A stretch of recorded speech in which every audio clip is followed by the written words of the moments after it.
Welcome to learning. Let's continue. Assertion. There is a close relationship between volcanic activities and plate margins. It is true. Reason: a vast majority of the world's volcanoes are associated with the convergent plate margins. It is also true, and both assertion and reason are true, and reason is the correct explanation of assertion. Which one of the following periods, when the sea level around the world was as much as 130 meters lower than today? It is Pleistocene, because Pleistocene was the ice age, and four glacial phases or ages was where Gunz, Mendel, Rees, Worm. Here we can see epoch. In epoch there was Pleistocene was divided into four ices. So the answer is Pleistocene.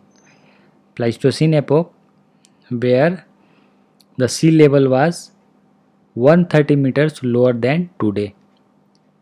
Moving to the next, we have to match plate with their direction of the movement. Indo-Australian plate. See, this red shaded portion is an Indian plate, and this is a Australian plate. They combinedly called as Indo-Australian plate. Their actual movement in the direction of northeast. And see, Nazca plate is here. Due to Nazca plate subduction under South American plate, there is an Andes mountain. The Nazca plate movement is east, or we can also say east southeast. And above Nazca plate, there is a small plate, that is Cocos plate. Their direction is also northeast as Indo-Australian plate. So both the plate Indo-Australian and Nazca plate moving in northeast direction. And see, this light shaded portion is a Pacific plate, as we have discussed about Pacific plate movement in Hawaiian volcanoes. There was a volcanic eruption in Hawaiian island due to presence of hot spot, not due to subduction of any plate. So in that question we have discussed the movement of Pacific plate is this, meaning they are moving in north west. So from the questions we have matched Indo-Australian plate with north. Why north? The basically it is moving in northeast as Cocos plate. But the question has been set in such a way that all three options are matched and only left north. So we have matched with north, but its actual direction is northeast. So keep in mind this, and if ask only about Indian plate, then it is moving in north direction.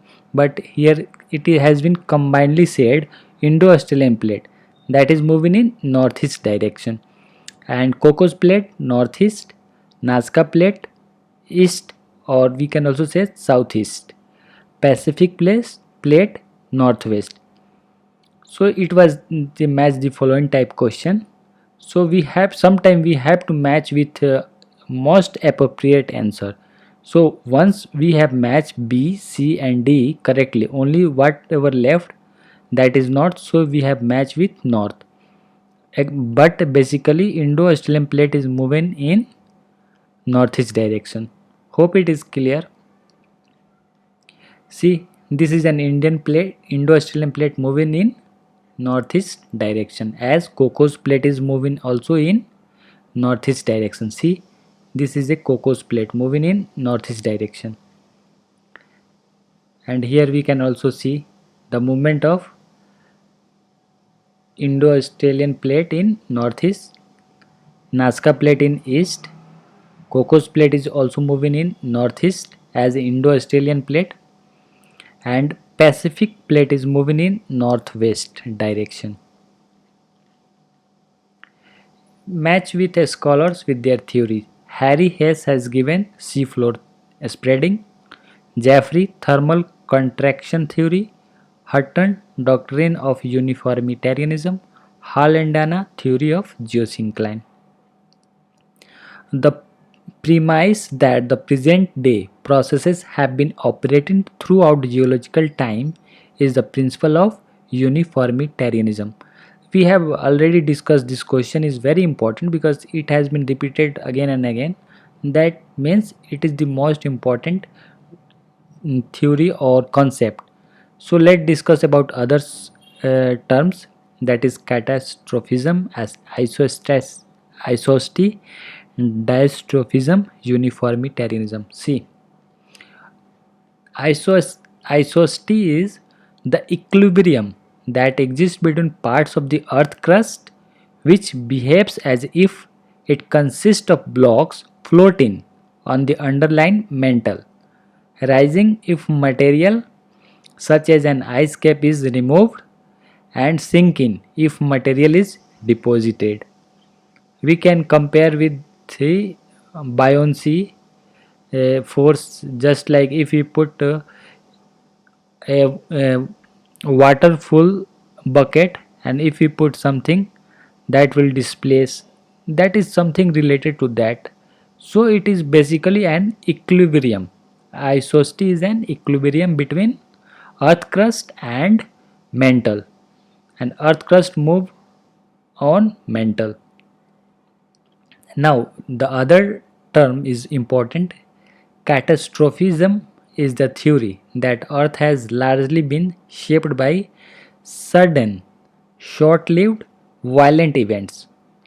So this catastrophism is sudden, short-lived, violent events that have shaped the earth according to this concept.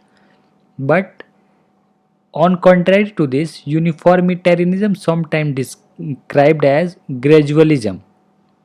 So once uniformitarianism comes, the catastrophism was rejected, and according to uniformitarianism, it is just a part of uniformitarianism, that is catastrophism. See, and uniformitarianism we have discussed, it is the present was the key to the past as given by Hutton. And what is diastrophism?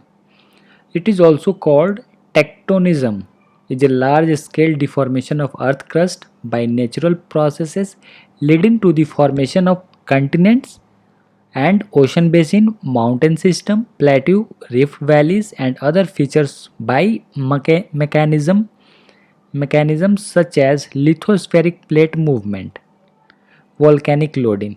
So it is dystrophism. Hope it is clear. These concepts are important, but in question what we have asked, the present is the key to the past, that this is, it can be summarized as the present is the key to the past, that is uniformitarianism. We know that this concept has been given by Hutton, and once the uniformitarianism was come in picture, catastrophism was rejected. The direction of horizontal line on an inclined rock strata is known as a strike. What is a strike? See,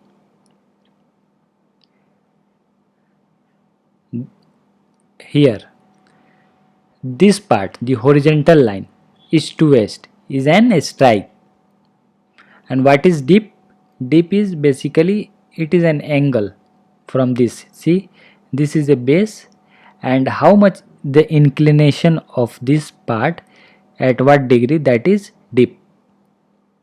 So strike, the direction of a horizontal line on an inclined rock strata. So this is a strike, and dip is literally means slope or inclination. It gives the steepest angle of descent of a tilted bed or features relative to a horizontal plane.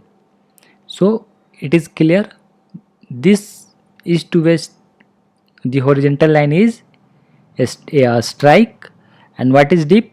The inclination of this slope to the base, that angle is dip. So the direction of a horizontal line on an inclined rock strata is known as a strike, And what is syncline, anticline? See, the crest is anticline and the trough is syncline. And we have discussed the syncline with geosyncline. Same term has been, same concept with geosyncline. Meaning the word is very similar, geosyncline and syncline. Basically the main word is syncline. But what is geosyncline? That theory was given by Hall and Dana. We have discussed river brought materials and sediments that deposited layer by layer in the syncline. That is the geosyncline. Hope it is clear. Antisyncline, crest, trough, syncline. We have to match books with authors. Basically, these books are not related to geomorphology, but it is human geography. But it is important. So let see the book Co-Evolution, written by W.H. Durham, not by Gene alone, is written by Peter J. Richardson. Human Universals by Donald Brown, and The Social Conquest of the Earth by Edward Wilson. Edward Wilson have received Pulitzer Prize for the social conquest of the earth. In 2012 this book came in picture. See images of that book. Co-Evolution, that is written by William H. Durham, and Not by Genes Alone, written by Richardson and Robert, and Human Universals, written by Donald Brown, and The Social Conquest of the Earth, written by Edward Wilson, winner of the Pulitzer Prize. He was the winner. He was the winner of Pulitzer Prize. Okay, next. In which of the following groups all landforms are made by wind erosion? See, loess is a and depositional feature. It is not erosional feature. So option A is rejected. And esker is due to glaciation, not by wind. So B is also neglected or eliminated. And here Tombolo, D option C, Tombolo is a depositional feature. I have already discussed Tombolo. When a small island is attached with main island by spit and bar due to depositional feature, that is Tombolo. But we have to find wind erosional features. So only what we have left, C. So democells, mushroom rocks and yardangs are wind erosions landforms. See how mushrooms look like. This is look like mushroom, that is mushroom rock, and Jusian is also due to wind erosion, table like structure. Democells, this is democells, the and they are basically this is a French word. And yardangs we have discussed, they are parallel to the direction of the wind, and soft rock uh, is eroded by wind. So that is in questions we have in options mushroom rocks, democells and yardings, that are wind erosion features landforms. So C is the answer. And here this is a lapis. This happens in karst topographic region due to fluvial actions. And this is loss. Loss is a depositional features. So moving to the next question, we have to match emitter with emitted products. Ocean, salt spray, decaying plants, it releases hydrogen sulfide. Volcanoes, sulfur oxide. Forest fires, carbon monoxide. See, natural sources of air pollution. We can see forest fire releases carbon oxide, nitrogen oxide, ash, other particulate matters or PM. from lightning trigger forest fires, and volcanic dust as pollute particulate matter, and salt spray from the sea, methane hydrogen sulfide from decaying plants, pollen from live plants, dust and other forms of suspended particulate matter from wind storms. And see, we have to remember some oxygen's percentage in our atmosphere. Nitrogen has 78%, oxygen is about 20.94%, argon 0.93%, carbon dioxide 0.03%. That is enough. We have to memorize four of them.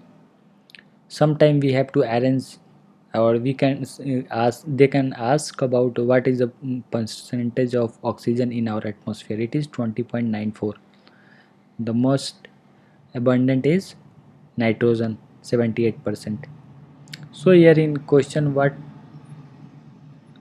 was, we have to match: ocean, salt spray, decaying plants, hydrogen sulfide, volcanoes, sulfur oxides, forest fire, carbon monoxide. Next, Gutenberg discontinuity is found between the mantle and core. We have discussed. See, where is Gutenberg?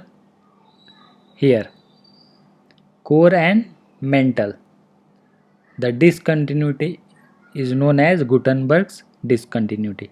Others discontinuity are Conard discontinuity between hydrospheric and crust. There is discontinuity, that is Conard, and Moho discontinuity between crust and mantle or upper mantle, and Rapiti upper mantle and lower mantle. Gutenberg mantle and core, and Lehman discontinuity is between outer core and inner core. That's all.